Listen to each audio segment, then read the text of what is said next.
ሰላም ውድ የማንቸስተር ዩናይትድ ተከታታዮችና ቤተሰቦች በዚህ ቪዲዮ እንግዲህ ማንቸስተር ዩናይትድ ቀጣይ አሰልጣኝ ማን ሊሆን ይችላል በቋሚነት ከፍሌቸር በኋላ ማን ቡድኑን በቋሚነት ተቀብሎ ሊያሰለጥን ይችላል የሚባሉትን ወሳኝ የሆኑ እጩ የማንቸስተር ዩናይትድ አሰልጣኞችን ማን ከምን ይሻላል ማን ቢመረጥ ቡድኑ ጠቃሚታ አለ የሚለውን በዝርዝር በዚህ ቪዲዮ የምናይ ይሆናል። አብራችሁኝ እንድትቆዩ በአክብሮትና በትልቅ ትህትና ጠይቃችኋለሁ። እኔ ሐዋርያው ነኝ ከሐዋርያቱ። እንግዲህ ማንቸስተር ዩናይትድ በሁለት መንገድ ነው አሰልጣኞችን ለመመልመል እያሰበ ያለው። የመጀመሪያው አጭር ጊዜ ለመስጠትና ይሄን የውድድር ዓመት በኬርቴከር ማናጀርነት ለመጨረስ ያ ኬርቴከር ማናጀርነት የሚያሳየው እንቅስቃሴ ታይቶ እንግዲህ ቋሚ ሊሆን ይችላል ላይሆን ይችላል። ካልሆነ ግን ያን ኬርቴከር አሰልጣኝነት በጊዜያዊነት የሚመጣው አጭር ጊዜ አሰልጣኙን በማንሳት በቋሚነት አንድ አሰልጣኝ ወሳኝ የሆነ ቡድኑን ለሚቀጥሉት 5-6 ዓመታት ደና ቡድን ገንብቶ ለፕሪሚየር ሊግ ቻምፒየንስ ሊግ መወዳደር የሚችል አሰልጣኝ ተብሎ ያመጣሉ ተብሎ ይጠበቃል። እንግዲህ ከማንቸስተር ዩናይትድ ጋር ብዙ አሰልጣኞች ስማቸው እየተያያዘ ነው። የመጀመሪያው እንግዲህ ለአጭር ጊዜ ስማቸው የተያያዙት አሰልጣኞች ራሱ አሁን የጊዜያዊ አሰልጣኝ የሆነው ዳሪን ፍሌቸር፣ ሁለተኛ ኦሊ ገነር ሶልሻየር በጣም ኦሊ ትልቅ ግምት እያገኘ ነው የሚገኘው። የኔን ሐሳብ ገነግራችኋለሁ።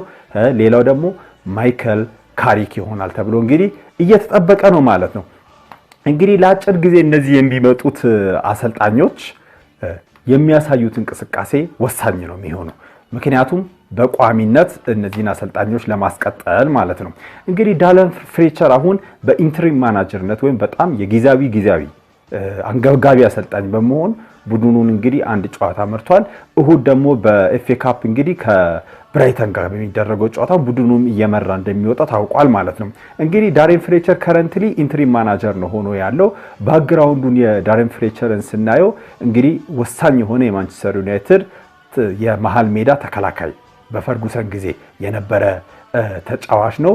እንግዲህ ይሄ ሰው ከማንቸስተር ዩናይትድ ዩዝ ወጣቶች ጋር ሲያሰለጥን የከረመ ነው ማለት ነው። ወጣቶቹን ቡድን እያሰለጠነ የነበረ ነው። አሁን ለጊዜያዊነት አሰልጣኝ ሆኖ ማለት ነው። እንግዲህ ጠንካራ ጎኑን ስናይ የክለቡን ታሪክ በጥልቀት የመረዳት እና ከጫዋቾቹ ጋር በጣም የቀረበ ግንኙነት ለምን አሁን ያለው ስኳድ ማነው ሶልሻየርም በነበረበት ጊዜ ያሉት አንድ አይደለም፣ ማይክልም ካሪክ በነበረበት ጊዜ አንድ አይደለም። አሁን ያለውን ስኳድ የተሻለ ከነዚህ ሰዎች በተሻለ ደረጃ በማወቅና ያን ጥንካሬውን ወደ ውጤት ሊለውጥ ይችላል ተብሎ ይጠበቃል። እንግዲህ አሁን ይሄ እነዚህ ማነሳላችሁ የጊዜያዊ አሰልጣኞችን ነው።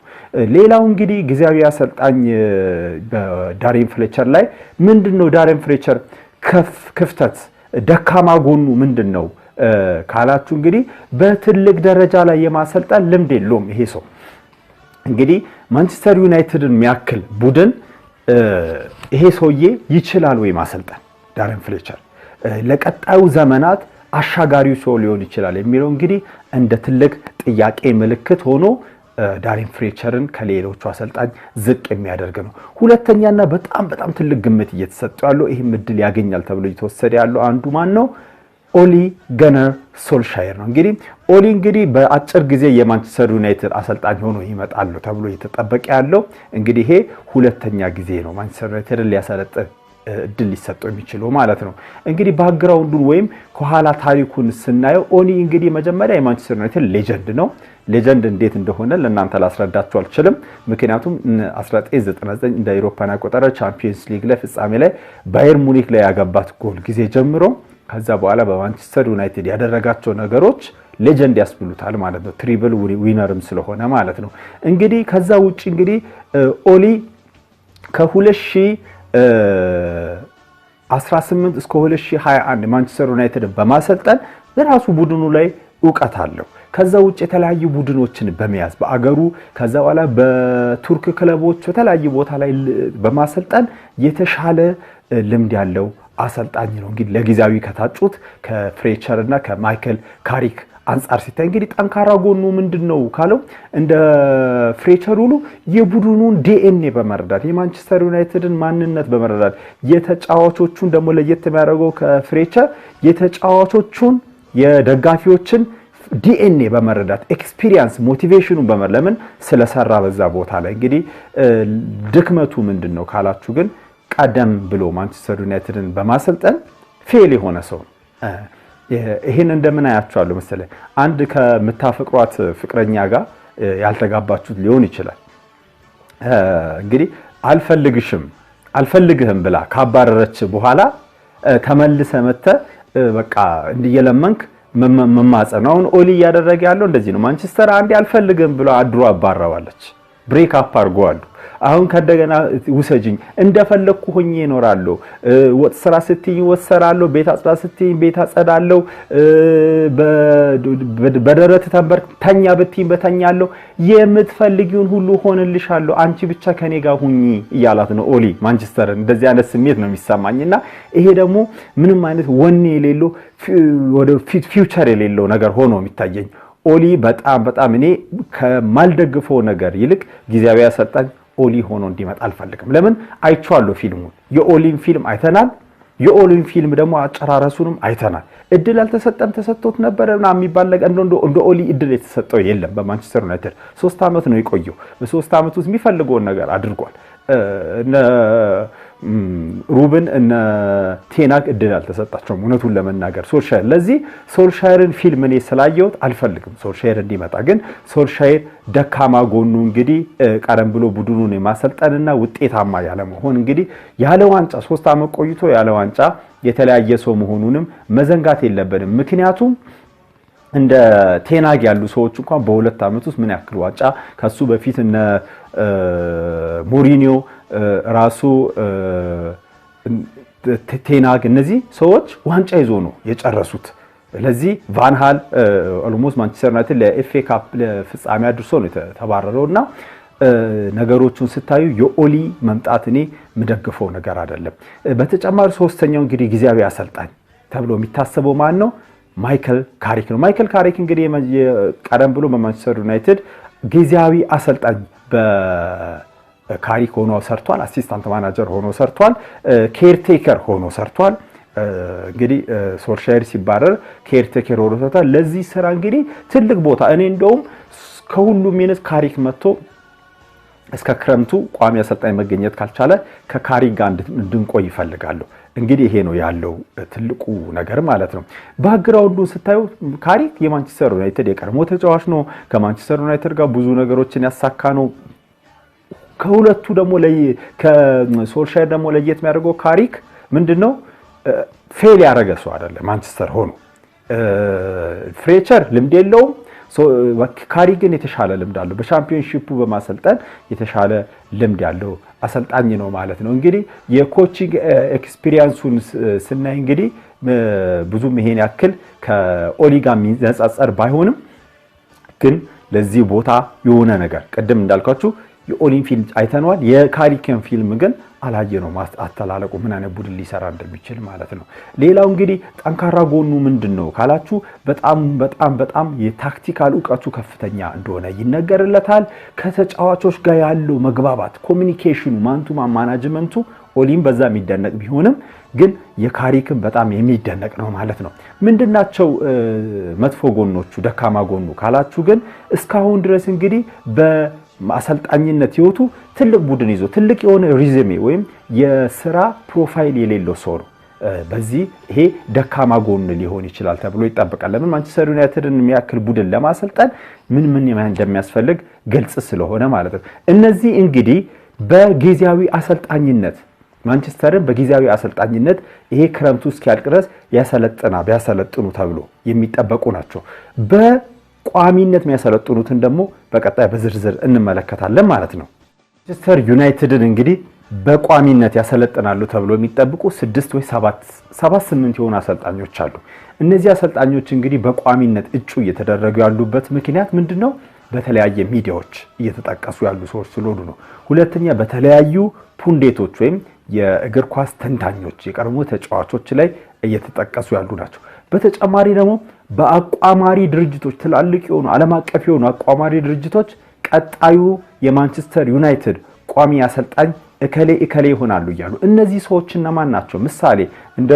ኦሊቨር ግላዝነር የክሪስታል ፓላስ እንደ ኢንዞ ማሬስካ ያሉ እንደ ሳውዝጌት የቀድሞ እንግሊዝ ብሔራዊ ቡድን አሰልጣኝ፣ ቶማስ ቱሄል የአሁኑ የእንግሊዝ ብሔራዊ ቡድን አሰልጣኝ፣ እንደ ዣቪ ሄርናንዴዝ የቀድሞ የባርሴሎና ተጫዋችና የባርሴሎና አሰልጣኝ የነበረው፣ እንደ ፖቼቲኖ የአሁን የአሜሪካ ዩኤስኤ አሰልጣኝና የቀድሞ የቶተናም አሰልጣኝ የምታውቁት ናቸው። እንደ ካርሎ አንቸሎቲ የቀድሞ የሪያል ማድሪድ የኢንተር የመሳሰሉ ትላልቅ ቡድኖችን ያሰልጡ አሁን ደግሞ በብራዚል አሰልጣኝነት የሚገኝ አሰልጣኝ እና ኬራን ማኬናን እንግዲህ ኬራን ማኬናንን ታውቁታላችሁ። ባለፈው ዓመት በፕሪሚየር ሊጉ ላይ የነበረ አሰልጣኝ ነው። እነዚህ ሰዎች እንግዲህ በቋሚነት ማንቸስተር ዩናይትድን ሊያሰለጥኑ ቀደም ካያናቸው ከጊዜያዊያን ከነሱ በመረከብ ክረምቱ ላይ በቋሚነት ማንቸስተር ዩናይትድ ያሰለጥናሉ ተብሎ እንግዲህ በትልቅ ጉጉት እየተጠበቁ ያሉ አሰልጣኞች ናቸው። እንግዲህ የመጀመሪያው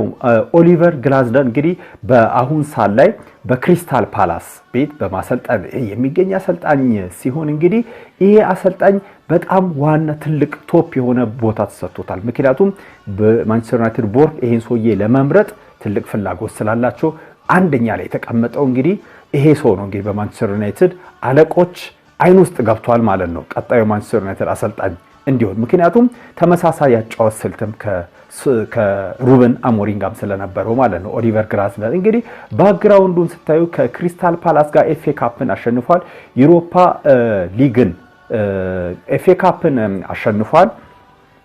ሌላ ዩሮፓ ሊግን አሸንፏል ከክሪስታል ፓላስ ጋር በመሆን እና በገነባው ቡድንና በታክቲካል ዲሲፕሊን በሚሰራው ቡድን ላይ በጣም የሚደነቅ ሰው ነው ማለት ነው። እንግዲህ ደካማና ጠንካራ ጎኑን ስትመለከቱት ይሄ አሰልጣኝ ፕሩቭ ያደረገ ነው። በምን እንግሊዝ ውስጥ በመጫወት ሌላ በምንድነው ታክቲካል ፍሌክሲቢሊቲ ያለው ሰው ነው። ፍሌክሲብል በተለያዩ ቡድን ባሰለጠናቸው ቡድኖች ላይ የተለያዩ አይነት ቅርጽ ያላቸው 3-4-3 5-4-1 4-3-3 ቡድኖቹን እየቀያየረ ቡድን በመስራት የሚታወቅ ሰው ነው። እንግዲህ ይሄ ሰውዬ ታክቲካል ፍሌክሲቢሊቲ ያለውና ጠንካራ የሆነ የመከላከል መዋቅር ያለው ቡድን በመገንባት የሚታወቅ ነው። ይሄ እንግዲህ ተመራጭ ሊያደርገው ይችላል የሚሉ ጠንካራ ጎኑ ሲሆን፣ ደካማ ጎኑ ደግሞ ምንድነው? ቶሎ አዳፕት ያለ ማድረግ ነው። ከቀድሙ ጋር እንዳይጋጭባቸው የተለያየ ቡድን ያልኩት በአንድ ቡድን ውስጥ ሲቆይ በተለያየ ቡድን ላይ የተለያየ ፎርሜሽን ላይ ተጠቅሞ መስራቱ ጠንካራ ጎኑ ነው። ግን በአንድ ቡድን ላይ ሲሆን ያ ሲስተም ላይ ፊክስድ ሆኖ መቆየቱ ለምሳሌ አሁን በክሪስታል ፓላስ 4-3-3 እንደዚህ ከዚህ በፊት በነበረባቸው ላይ 3-4-3 በክሪስታል ፓላስ 4-3-3 ላይ 4-4-2 የተጠቀመበት ቡድን አለና አንድ ቡድን ላይ በሆነ ፎርሜሽን ፊክስድ የሚሆኑ እንግዲህ ኦሊቨር ግላዝነር ደካማ ጎኑ ነው። ቅድሚያ አንድ ቁጥር ላይ የተሰጠው የማንቸስተር ዩናይትድ ቋሚ አሰልጣኝ ይሆናል ተብሎ የተገመተው እሱ ነው። በሁለተኛ ደረጃነት ማንቸስተር ዩናይትድን ለማሰልጠን እጩ እየተደረገ ያለው ማን ነው? ኢንዞ ማሬስካ። ኢንዞ ማሬስካ እንግዲህ በቅርቡ ከቼልሲ ጋር እንደተለያዩ ይታወቃል። እሳቸው በምን ይሄን ቦታ ሊያገኙ ይችላሉ? እውነት እንዴት ነው ሁለተኛ ቦታ ላይ ግምት የተሰጣቸው የሚለው እናያለን። እንግዲህ እሳቸው በቅርቡ ከቼልሲ ተሰናብተዋል። አንዱ ትልቁ ነገር ስራ የላቸውም። ፍሪ መሆናቸው ትልቅ ነገር አድቫንቴጅ ነው። ከሌላ ቡድን ሄዶ አሰልጣኝን ሲወጣ የሚከፈል ካሳ ስለሌለ ማለት ነው። እንግዲህ እንደ ሌስተር ሲቲን በቻምፒዮንሺፕ በመገንባትና ወደ ፕሪሚየር ሊጉ በማሳለፍ ከጋርዲዮላ ጋር በመስራት እንግዲህ በዚህ ዘመን ምርጡ አሰልጣኝ የሚባለው ጋርዲዮላ ጋር በመስራት ልምድ በመያዝ ይሄ እንግዲህ ባክግራውንዱ ሲሆኑ በፕሪሚየር ሊጉ በማሰልጠን እና የማንቸስተር ሲቲን አይነት ስታይል ሲስተም ያላቸው ቡድኖችን በመንጋት እንግዲህ ይሄ እሳቸው ባክግራውንድ ነው። እንግዲህ ደካማ ጎናቸውን ከተመለከተን እሳቸው ደካማ ጎን አንዱ ምንድነው? በፖሴሽን ላይ በጣም ውጥኛ ያሉ ናቸው። ሁለተኛ ስትራክቸራቸው የሚሰሩ ቡድን ፊክስድ እንዲሆን እሳቸው በፈለጉ መንገድ ብቻ እንዲሆን ይፈልጋሉ እና ያን ነገርን በአጽንኦት ነው የሚሉት። ሌላው እንግዲህ ይሄ ጠንካራ ጎናቸው ማለት ነው። በሞደርን ታክቲክ ነው የትኛውን ጓዝ ጠንካራ ጎናቸው የእሳቸው የሆነ አይዴንቲቲ ያላቸው ስትራክቸር ያለው ቡድን ይገነባሉ። ፖሴሽን በጣም ይፈልጋሉ። ኳስ ይዞ መቆጣጠር፣ ፕሬሲንግ በጣም ይፈልጋሉ። ከፍ ብሎ ፕሬስ ማድረግ ይፈልጋሉ። ይሄ እንግዲህ እሳቸው ቡድን የሚሰሩት አይዴንቲቲው ነው ማለት ነው። ከዛ ውጪ ሞደርን ታክቲካል አፕሮች ነው የሚጠቀሙት። ይሄ ጠንካራ ጎናቸው ነው። እንግዲህ ደካማ ጎናቸው ምንድነው? ሚክስድ ሪዛልት ቼልሲ ያስመዘገቡ ቼልሲ በጣም የሆነ የተቀላቀለ ማሸነፍ መሸነፍ አቻ መውጣት ወጥ የሆነ ቡድን እንግዲህ መስራት ያልቻሉ ሰው በመሆናቸው ያ ሁሉ ኢንቨስትመንት በደረገው በቼልሲ ቡድን ላይ ሆኖ ይሄ ደካማ ጎናቸው። ዩናይትድም እንግዲህ ከሶልሻየር ጋር አንዱ የተለያየበት ምክንያት ባለቤቶቹን ከመናገር ውጪ ወጥ የሆነ ቡድን አልሰራህም፣ ወጥ የሆነ ውጤት አላስመዘገብክም የሚል እንዳለበት ምናውቀው ነገር ስለሆነ ማለት ነው። ሶስተኛ እንግዲህ ጋሬት ሳውስጌት። ይሄ ሰውዬን እንዲመጣ አልፈልግም እውነቱን ልንገራችሁ፣ ግን በሶስተኛነት ደረጃ ጋሬት ሳውስጌት ተቀምጧል።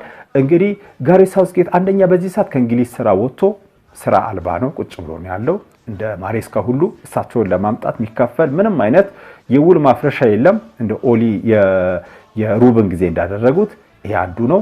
ሌላው እንግዲህ እሳቸው ሎንግ በአሰልጣኝነት ብዙ አመት በመስራት ይሄ እሳቸው ባክግራውንድ ስፔሻሊ በፕሪሚየር ሊጉ አንዳንድ ቡድኖችን ይዞ ውጤታማ አልሆኑም። ከዛ ውጪ ግን በብሔራዊ ቡድን ላይ እንትን በማለት ሌላ ደግሞ በጣም ተከበሩ ሰው ሰር ናቸው።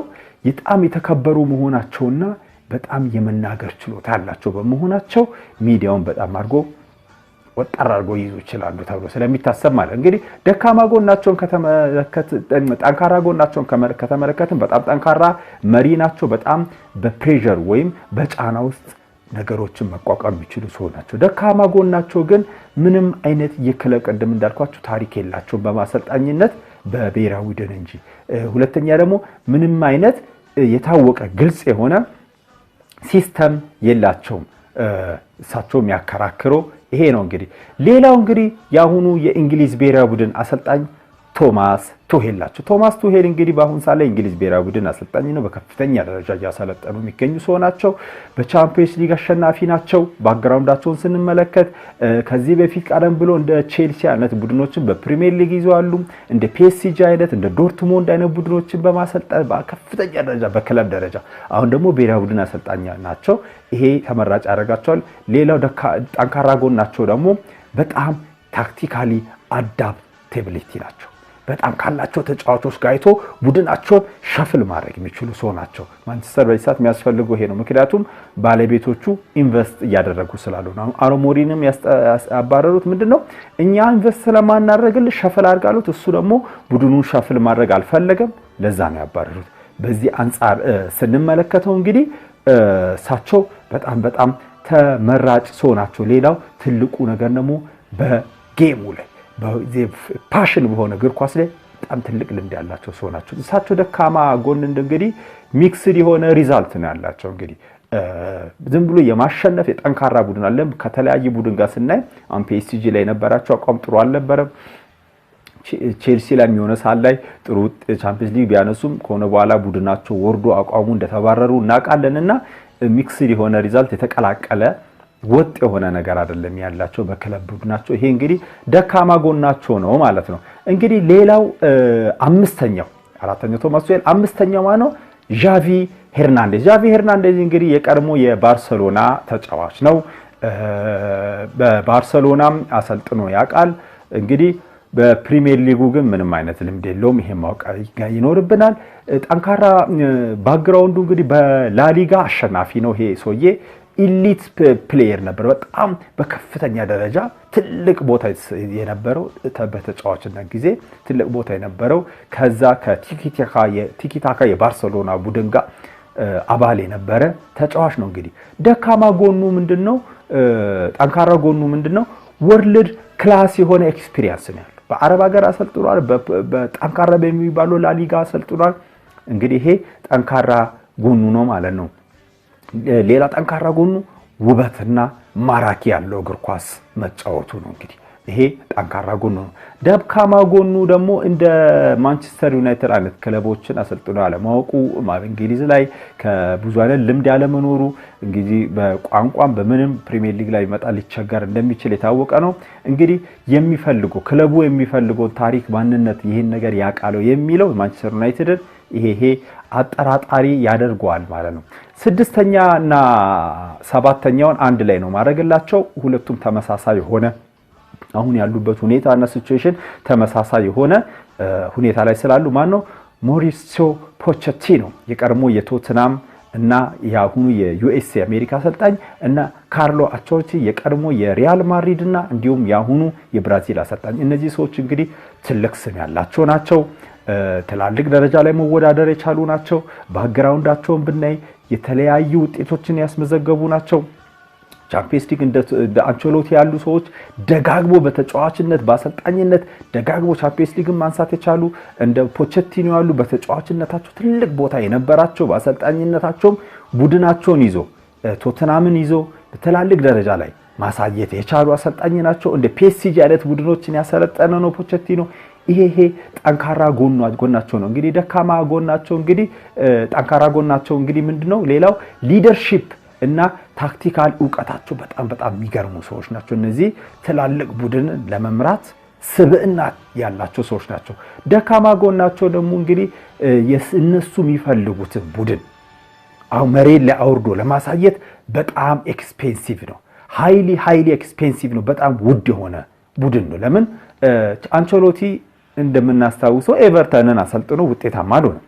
ማድሪድን አሰልጥኖ ግን ሄዶ ቻምፒየንስ ሊግ በልቷል። ይሄ የሆነበት ምክንያት እነሱ የሚፈልጉትን ቡድን ለመገንባት ምን ይፈልጋል? ብር የሚበላ ቡድን ማሽን ነው የሚሰሩት። የሚገርም ቡድን ይሰራሉ፣ ግን ቡድናቸው በሚሊዮን ከቻሉም በቢሊዮን የሚቆጠሩ ተጫዋች ዝውውሮች የሚፈልጉ ነው። በትንሹ ከግማሽ ቢሊዮን በላይ ወጪ ያስፈልጋቸዋል ቢያንስ በሁለት የክረምት የትራንስፈር ዊንዶች። ይሄ እንግዲህ ደካማ ጎናቸው ነው። ማውሪሲዮ ፖቼቲኖ እና ካርሎ አንቸሎቲ እንግዲህ እነዚህ ሰዎች ናቸው። እንግዲህ ከሁሉም አስደሳች ከግላዝነር ቀጣይ በጣም እኔ አስደሳች ነው ብዬ እንደውም ምን የኔ አንደኛ ምርጫ ብዬ የምፈልገው ይሄ መጨረሻ ላይ ያቆየውላችሁ ሰው ማን ነው? ኬረን ማኬነን እንግዲህ በአሰልጣኝነቱ ይሄን የሚያክል ትልቅ ጀብድ የሰራ ሰው ባይሆንም እንግዲህ በጣም ሃይሊ ሬትድ ከፍተኛ ግምት የሚሰጠው ወጣት አሰልጣኝ መሆኑ ነው። እንግዲህ ትንሽ የዚህ የሚያጠራጥረው ምንድነው? ከሩበን አሞሪም ጋር ተመሳሳይ ይሆን። ለምን ሩበን አሞሪም ከፍተኛ ግምት የሰጠው ወጣት የአውሮፓ አሰልጣኝ ተብሎ ነው የመጣው፣ ግን ውጤታማ መሆን አልቻለም። ሁሉም ጥፋት የሱ ባይሆንም ውጤታማ ያልሆነበት ግን ውጤታማ መሆን አልቻለም። ከዛ ውጪ አሁን ኢፕስዊች ታውንን በዲቪዥን እያሰለጠነ ነው የሚገኘው። ኬረን ማኬነን እንግዲህ ከዛ ቡድን ውል ማፍረሻ ተከፍሎ ነው ሊመጣ የሚችለው ከክረምቱ እየከመጣ እንግዲህ የቀድሞ የማንቸስተር ዩናይትድ የወጣት ቡድን አሰልጣኝ እንደሆነ ይታወቃል። ይሄ ደግሞ ከቡድኑ ጋር ቁርኝት ወይም የኔነት ስሜት እንዲሰማ ያደርጋል ተብሎ ይታሰባል። የአሰልጣኝነት ህይወቱንም የጀመረው በማንቸስተር ዩናይትድ ሆኖ እንደሆነ ይታወቃል። በጣም የእግር ኳስ ዕውቀት አለው ተብሎ ይታወቃል። እንግዲህ ደካማ ጎኖቹ ምንድነው? በክለብ ህይወቱ ላይ ምን አይነት ቡድን ሊገነባ እንደሚችል በተለያየ ቡድን ታክቲካሊ ምን አይታወቅም። አንዱ ይሄ ነው። እንግዲህ ሌላ ጠንካራ ጎኑን ደግሞ ስናይ በጠንካራ የሆነ የክለብ ወይም የቡድን ካልቸር ወይ ባህል በመመስረት ይሄ በጣም ጠንካራ ጎኑ ነው። ሌላ በጣም ፕሮግሬሲቭ የሆነ ታክቲክ ነው የሚጠቀመው። በቃ በጣም ተለዋዋጭ የሆነ በየጊዜው ራሱን ሞዲፋይ የሚያደርግ የተለያዩ ሲስተሞችን ከተጫዋቾቹ ጥንካሬ እየተነሳ በጣም አስናኝ ኳስን መጫወት የሚችል ብዙ አይነት ችሎታ ያለው አሰልጣኝ ተብሎ ሆኖ ይጠበቃል። እንግዲህ ደካማ ጎኖቹ ዋናው ተደካማ ጎኑ ምንድነው? በትልቅ ደረጃ አላሰለጠነም። ፕሪሚየር ሊግ 1 አመት ነው ያሰለጠነው። ከዛ ውጪ በሻምፒዮንሺፕ ነው ያሰለጠነው። ሌላው ደግሞ በጣም ልምድ የሌለው አሰልጣኝ መሆኑ እንግዲህ ይሄን ሰው ቁጥር 1 ተመራጭ ላይ ያደርገው ይችላል። እንግዲህ ውድ ተከታታዮቻችን እነዚህ ናቸው እንግዲህ ማንቸስተር ዩናይትድን በቀጣዩ አመታት በዋና አሰልጣኝነት ይቀበላሉ ተብሎ በሚዲያው እየተነገራላቸው ያሉ እንግዲህ የተለያዩ ኳሊቲዎች አላቸው። በታክቲካል ክላሪቲያቸው፣ በሊደርሺፕ በመሪነታቸው፣ በሜን ማኔጅመንት ወይም አሰለጣጠን ሲስተማቸው፣ በልምዳቸው ኢሊት ሌቭል ላይ በመስራታቸው እነዚህ እንግዲህ ይመረጣሉ ተብሎ የሚታሰቡበት መስፈርቶች ናቸው። እንግዲህ ከክለቡ ከማንቸስተር ዩናይትድ አይዴንቲቲ ጋር ከክለቡ ታሪክ ጋር መቆራኘታቸው እነዚህ ሁሉ ያልኳችሁ ታክቲካል ዕውቀታቸው፣ ክላሪቲው፣ ሊደርሺፕ ወይ መሪነታቸው፣ የማሰልጠን ልምዳቸው፣ የኤክስፒሪየንስ አት ኢሊት ሌቭል በከፍተኛ ደረጃ ማሰልጠናቸው፣ ከክለቡ ማንነት ጋር ያላቸው ንጻሬ ይሄ ሁሉ ታይቶ ሊመረጡ ይችላሉ ተብሎ የሚጠበቁት እነዚህ ነገሮች ደግሞ ታይቶ ደረጃ ሲሰጣቸው ቁጥር 1 ቀደም እንዳልካችሁ ይመረጣል ተብሎ የሚታሰበው ኦሊቨር ግላዝነር ነው። እሱም እንግዲህ አንደኛ ደረጃ ላይ እንዲመረጥ ያስቀመጠው ምንድነው ይሄን ነገር ቤስት ታክቲካል ፊት ከቡድኑ ጋር በጣም ምርጡ የታክቲካል አሰልጣኝ የሚጣመር የሚችለው ተብሎ ስለተጠበቀ ነው። ሁለተኛ ላይ ኤንዞ ማሬስካ እንግዲህ በጣም ሞደርን የሆነ እግር ኳስ ሲስተምን መጠቀም የሚችል አሰልጣኝ ነው ተብሎ በጣም የማጥቃት ሲስተምን እንግዲህ ሶስተኛ ደረጃ ላይ ሳውዝጌት እና ቶማስ ቱሄል በጣም በተነጻጻሪ ሳውዝጌት ቀረዛ ቶማስ ቱሄል ከዛ ሳውዝጌት በጣም ተቀራራቢ ነው። እነዚህ ሁለቱ ደግሞ በጣም የሚመረጡት በመሪነታቸውና ባላቸው ልምድ ሊመረጡ ይችላሉ ተብሎ ይታሰባል። ግን ከቅድም ካልኳችሁ ከጊዜያዊ አሰልጣኞቹ ደግሞ እንደ ሶልሻየር ሊመረጥ ይችላል። ከቋሚው ደግሞ እንደ ማኬናን ይሄ ደግሞ ሁለቱ ምንድነው የክለቡን ዲኤንኤ ማንነት ያውቃሉ ተብሎ ስለሚታሰብ እንግዲህ እነዚህ እናንተ እንግዲህ ውድ የማንቸስተር ዩናይትድ ደጋፊዎች ከነዚህ ካሁን ካቀረብኳቸው አሰልጣኞች ውስጥ ማን ይሁን ቋሚ ማንቸስተር ዩናይትድ እናንተስ ማን የማንቸስተር ዩናይትድ ቋሚነት ቦታውን እንዲይዝ ትፈልጋላችሁ የሚለውን በኮሜንት እየገባችሁ አሳውቁኝ። እስካሁን ስለተከታተላችሁኝ አመሰግናለሁ። ግሎሪ ዩናይትድ